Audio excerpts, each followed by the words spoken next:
Salut les amis, aujourd'hui on se retrouve pour une nouvelle vidéo review d'une toute nouvelle souris qui vient tout juste de sortir et que personne ne connaît, surtout en France, mais qui est bien plus intéressante que l'on ne le pense puisqu'il s'agit de la Pwnage Ultra Custom Symmetrical 2. Bon, je sais le nom est un peu barbare, mais bon, on va l'appeler la Pwnage Symmetrical 2. Allez, c'est parti.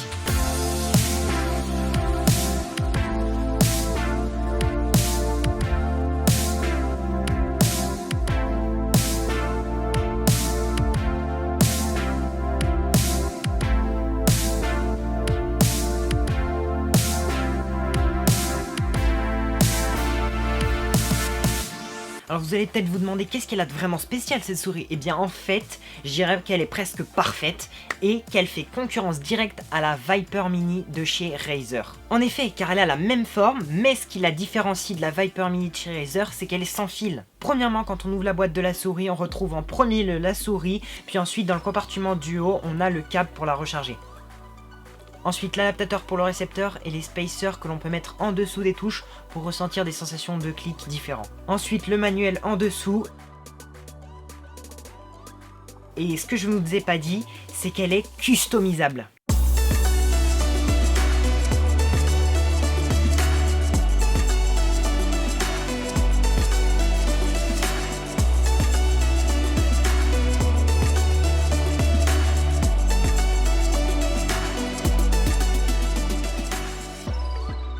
Et oui, elle a plein de différentes parties interchangeables, on peut changer le dos de la souris et ses boutons.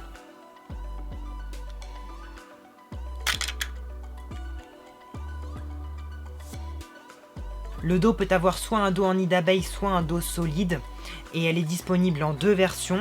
Une version avec le nid d'abeille sur les côtés ou pas, et bien sûr soit en blanc, soit en noir. Ma souris est la version blanche car j'adore le blanc comme vous le savez, et elle a les côtés solides car les trous me gênent pour la tenir, et surtout parce que cela économise que environ 1 gramme. Et bien sûr ces parties sont disponibles en plein de couleurs assez cool. Perso j'ai pris un set de couleurs vertes et un set de couleurs orange, mais il existe plus de 8 couleurs donc on peut faire une infinité de combinaisons. Alors ensuite on s'attaque à la souris elle-même.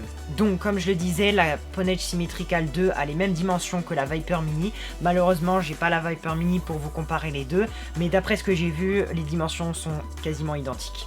Donc tout possesseur de Viper Mini sera sûrement content de la taille. Les types de grip qui sont assez confortables sur la souris sont le claw grip bien sûr et le fingertip grip parce que la souris est assez petite, mais si vous avez des petites mains, je pense que le palm grip pourra marcher. Personnellement j'ai des assez petites mains donc du coup j'utilise souvent le claw grip, mais ça m'arrive d'utiliser aussi le palm grip. Alors pour ce qui est du poids, on est aux alentours des 75 grammes pour ma configuration, donc tout en solide, mais avec un dos alvéolé on peut aller jusqu'à 71 grammes, donc ce qui est plutôt pas mal pour une souris sans fil. Bon évidemment ce n'est pas les 61 grammes d'une Razer Viper Mini, mais franchement pour moi je n'ai pas tellement besoin de plus léger que ça. Surtout que j'arrive d'une Corsair Iron Claw RGB wireless qui est à 130 grammes, donc ça me fait un assez gros gap, j'ai pas besoin de plus. La souris est donc sans fil en 2,4 GHz, donc c'est assez classique, avec un petit récepteur. Moi je broche le récepteur sur mon tapis, donc il est assez proche de la souris, mais pour ceux qui n'ont pas la possibilité de mettre leur récepteur proche de la souris, ils offrent un adaptateur pour pouvoir le brancher dessus, pour rapprocher le récepteur de la souris, et donc utiliser le câble USB-C qui est fourni avec. D'ailleurs le fait qu'elle se recharge en USB-C m'a vraiment donné envie de l'avoir, parce que quand j'ai vu que la Logitech Superlight se rechargeait encore en micro USB alors qu'on est en 2021, ça m'a vraiment hyper déçu quoi. Ensuite, parlons de la batterie parce que là aussi, elle est vraiment bien. Elle est supposée tenir 180 heures en mode bureautique et 80 heures en mode gaming. Bon, ce qui change, c'est juste le RGB à l'arrière de la souris qui n'est pas allumé en mode bureautique. Mais sinon, depuis que je l'ai reçue, c'est-à-dire depuis 2 semaines, je l'ai même pas rechargée une seule fois et elle est qu'à 70% de batterie, en plus avec le mode gaming tout le temps activé, donc franchement, ils tiennent leurs promesses.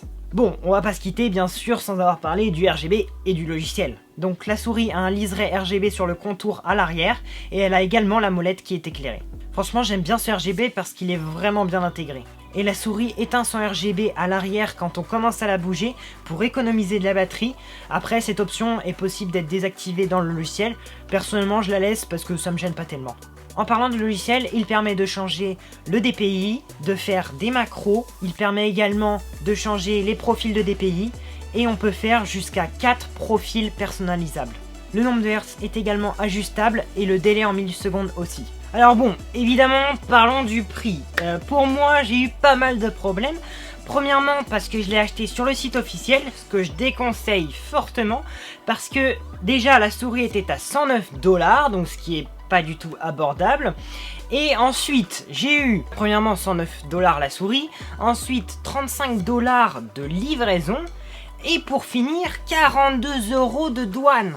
Donc ce qui fait un total avec les dollars convertis en euros de 162 €, ce qui est beaucoup trop cher pour cette souris. Bon, bien sûr, il existe la Logitech Superlight qui est à 150 €, mais bon, je trouve qu'elles sont pas tout à fait dans la même gamme, donc je trouve que c'est beaucoup trop cher pour cette souris quoi. Mais j'ai vu qu'on pouvait l'avoir sur le site de Max Gaming, que je vous mets dans la description, qui la propose à 88 €, donc bien plus abordable, et dans ce cas-là, là je vous la recommande. Bon, si vous voulez une souris sans fil de qualité avec tout ce qu'il faut, et que le poids n'est pas un énorme problème, même si elle est quand même assez légère, et bah vraiment foncez. Du coup, on se dit à la prochaine, n'oubliez pas de liker, de laisser un petit commentaire et de vous abonner. Et moi je vous laisse, à plus.